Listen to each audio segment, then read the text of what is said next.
अब भगवान ने ध्रुव जी को दर्शन दिए, ध्रुव जी ने दर्शन किया, भगवान ने वरदान दिया है। और वरदान आप सब जानते हैं कि भगवान ने ध्रुव जी को वरदान दिया है कि हे भक्त ध्रुव,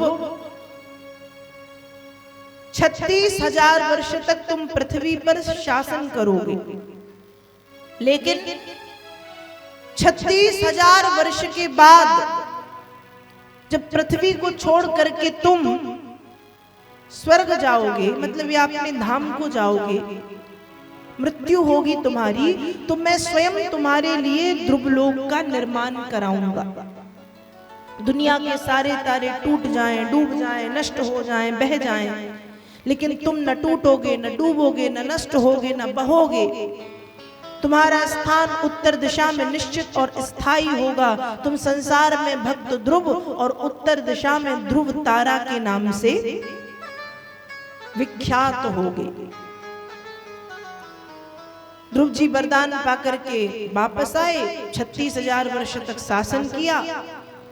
उसके बाद पृथ्वी को छोड़ करके बद्रीनाथ की यात्रा प्रारंभ की। बद्रीनाथ में बैठ करके तप कर रहे थे, तब एक दिन ध्रुव जी देखते हैं, तदोत्तान पदः पुत्रो ददर्शान्तकमागतम् मृत्योर्मूर्धनिं पदं दत्त्वा आरूरोहाद्भुतं ग्रहम्। ध्रुव जी देख रहे हैं कि ध्रुव जी के सामने एक बहुत सुंदर देवी हाथ जोड़ के खड़ी है। तो ध्रुव जी ने पूछा कि देवी जी आप कौन हैं? वो कहती है कि महाराज मेरा नाम है मृत्यु। अच्छा, मुझसे क्या चाहती हैं? आपको लेने आई हूं।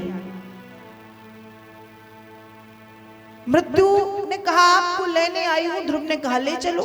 मृत्यु सिर झुका के खड़ी हो गई। मृत्यु कहती अरे महाराज ध्रुव, संसार के जब किसी अन्य व्यक्ति को मैं लेने के लिए आती हूं तो किसी को पकड़ के घसीटते ले जाती हूं, किसी को बालों को पकड़ के झंझोड़ते हुए ले जाती हूँ, किसी को नाखूनों से नकोड़ते नोचते हुए ले जाती हूँ, किसी को कोड़े से मारते हुए ले जाती हूँ। लेकिन हे महाराज ध्रुव, आपको देख करके मृत्यु का भी सिर झुक गया है। अर्थात मैं आपसे निवेदन करती हूँ कि मेरे सिर पर पैर रख करके आप भगवत धाम के लिए प्रस्थान करें।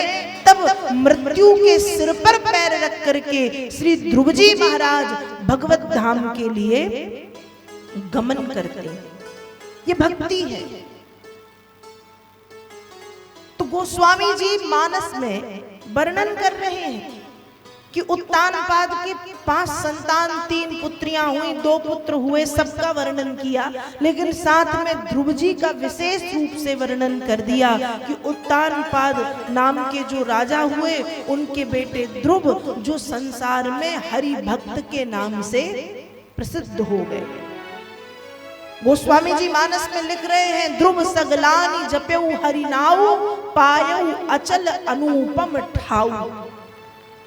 श्री ध्रुव जी महाराज ने भगवान की अनन्य भाव से भक्ति की और ध्रुव जी की अनन्य भाव से भक्ति करने के कारण ध्रुव जी को वो स्थायी और निश्चित पद मिल गया।